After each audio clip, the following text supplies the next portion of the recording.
Hi guys, in this video I'll tell you how to add a co-host in booking.com.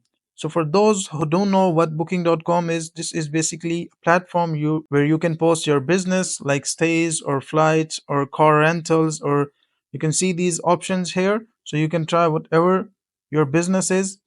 So after that, when you have posted one or more of your businesses, so what you can do is simply click on your profile, and here you will see the option create a user or add a user. An option just like this. You see this option create and manage users. You will see an option like this, but this option will only be available when you have posted your one or more businesses. As you can see, I have not posted any business, so I am not able to see any option. But when I do post the business, I will be able to add more users, which is basically a co-host in booking.com.